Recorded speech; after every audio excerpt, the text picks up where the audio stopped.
চট্টগ্রামের দক্ষিণাঞ্চল খুবই খারাপ অবস্থা। পাহাড় ধসে অনেকেই মারা গেছেন। সম্প্রতি আপনারা জানেন যে চট্টগ্রাম পানির তলে যেসব এলাকা, সেখানে আমার নিজের জন্মভূমি যেটা বাঁশখালী, সাতকানিয়া, চকরিয়া, মহিষখালী, একদম পানিবন্দী মানুষ খুব খারাপ অবস্থায় আছেন। এটা একদম আল্লাহ চাইলে তাদের বাঁচাতে পারেন। অনেকের ঘর ভেঙে গেছে, এখনও পানিবন্দী আছেন।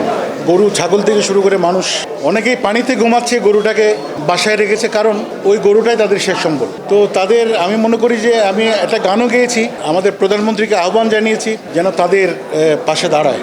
বিশেষ করে চট্টগ্রামের দক্ষিণাঞ্চল খুবই খারাপ অবস্থা।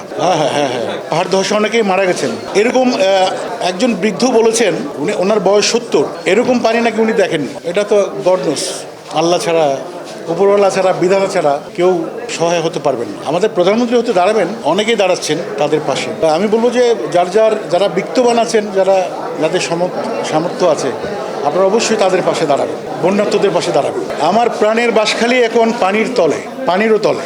সুরটা গাইতে পারছি না, আমার পুরো মনে নেই। এটা ইনস্ট্যান্ট আমি স্টুডিওতে লিখে গান গেয়ে অলরেডি এটা অনলাইনে আছে। আরেকটি গান করেছি আমি সাতকানিয়া, বাঁশখালী, চকরিয়া, মহিষখালী, এই চারটা ইউনিয়ন নিয়ে, আমি ইউনিয়ন না মানে উপজেলা নিয়ে গিয়েছি।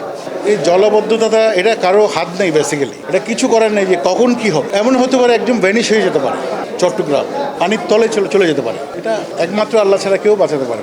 তো সেরকম এটা আমাদের, আমি জানি যে চট্টগ্রাম এই জলবদ্ধতার জন্য 14,000 কোটি টাকা খরচ করেছেন নাকি শুনেছি আমি। 98% কাজ শেষ, তারপরেও তো পানি, নৌকা চালানো যাবে চট্টগ্রামে। অনেকেই পানিবন্দী। আজকেও একজনের সাথে কথা হলো আমার, তারাও, এটা হচ্ছে আগ্রাবাদে, ওই লাকি প্লাজার ওইদিকে, খালি শহরের দিকে, ওনাদের বাসায় পানি ঢুকেছে। আমার বাসায় একটু উঁচুতে করেছে, এবারে ওটা আমার বাসায় পানি ঢুকেনি। আমার বাঁশখালীতেও পানি ঢুকেনি। আমাদের আশেপাশের যারা নদীর পাশে, সাগরের পাশে, ওদের পানি জলবদ্ধতা বেশি হয়েছে।